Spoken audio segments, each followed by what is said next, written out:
from the NewsChannel 5 network. This is Score on Business. Hey, welcome to Score on Business. I'm Pete Hendricks and your host today. Hey, make sure you check out scorenashville.org. We have a lot of resources for you. Our first guest today, Guthrie Mason, is founder of Gu3D Printing. He spent many years with a large 3D printing company before striking out on his own. They assist companies in developing prototype products as well as printing actual products.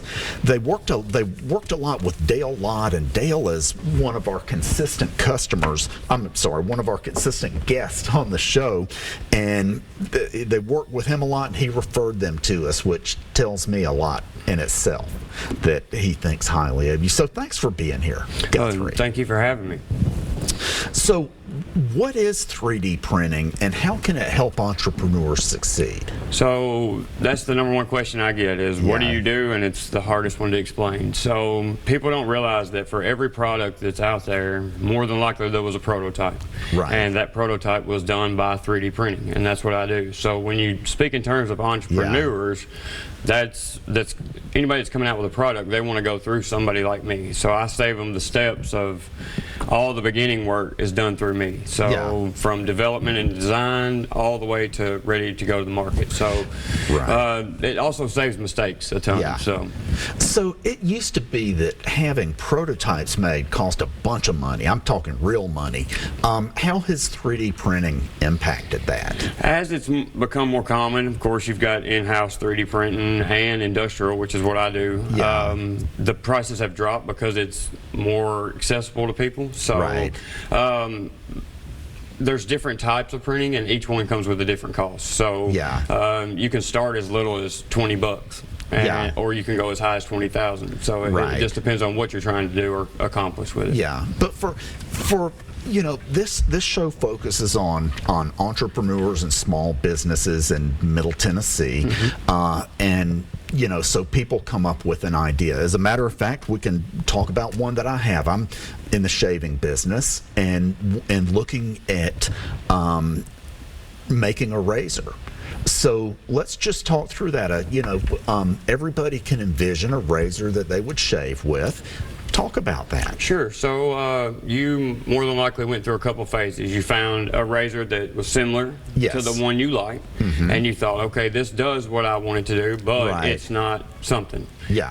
That's what gave you the idea to come out with something new. So you more than likely have that, or a drawing on a napkin even. It just depends. That's where you come to me, and I take your thoughts, your ideas from paper or wherever, from other products, and we make it yours. So I will draw it, design it all the way through. Once you're happy with that design, then we'll print it. So, and I'm going to give you a product that is exactly what you want as a prototype. And you're going to be able to help me, I'm not going to make them. I'll have to have somebody make them. Are you going to help me come up with a design that's manufacturable? Yes, and that's what's unique to my small business. I can take you from the design all the way to injection molding phase. And some people aren't going to design with that in mind. I'm going to design with knowing your end goal in mind, so that you don't run into problems later on when you're getting an injection molding. So yes, absolutely. And are you able to do, this would vary by product, are you often able to come up with prototypes that can actually be used and tested? Like take the razor example. Absolutely. So in your case, if we wanted to leave the gap where the razor actually goes, absolutely, you could put the razor in and it would fully function. Definitely not something you want to use daily, because it is a prototype material, but it's going to give you the feel, the look of everything that you're looking for and trying to achieve. Well, in the case of a razor, the tolerances really matter, and what sounds really attractive about that to me is I can see if we got it right. Absolutely, that's the number one reason for 3D printing. So the way I print, it was with SLA. It's called stereolithography. So it's a layer by layer with a laser, and I can print within 2 to 3 thousandths of tolerance of what you need. So it's going to be exact. to what you need. And so that way, when you do go to market or you're pitching that idea, you're holding the exact object that you wanted to start with. That is just awesome. And, you know, it sounds like it doesn't cost that much. It's not too bad at all. So let me so with for an entrepreneur that has limited capital, you can do it. We can do it.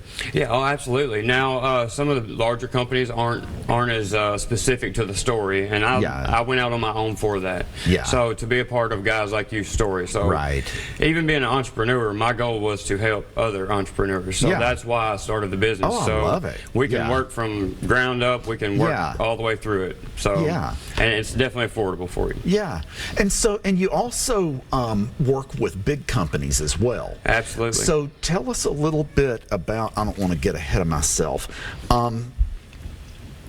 So let's talk a little bit about a bigger company, say a soda company or I don't know what all kind of companies, but talk about what you do for bigger companies. Absolutely. Also. So there are several companies that I've worked with, and one of them is a soda company.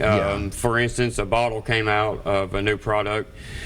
They sent me the design and the CAD model. I printed it, sent it back. They make small variations to that. I did that 3 times. By the 4th time, or there was no need for a 4th time, a couple weeks after I sent them back that design, it was on shelves all across America. So it's one of the largest names in America, but it was on every shelf, and that was my prototype that I did, and that's what they made off of it. So what's the question I'm trying to ask? How was it beneficial for them to reach out to you? So what you don't want in any type of product is a recall. Yeah. So I am the #1 reason that stops that. So basically, when somebody comes to me, we get it right on the front end. So if they didn't, just for instance, and they release that bottle with that soda and they find a problem in it, a customer finds a problem, it is millions of dollars to recoup that. So with me, they know when they release, they've got their product exactly the way they want it. No fails. And a carbonated soda can hurt people. If it's, absolutely. For instance, Coca-Cola, I know this, that they actually test how liquid pours out of their bottles. So they don't do the design as much, but they will build prototypes just to make sure the liquid pours out correctly. So they do phases like that all the time, and they use 3D printing to do that. Awesome. So, and their 3D printing is in every large company nearly that has a product out there. They have it in-house. Well, we're going to take a break, and we'll be right back. We'll be right back.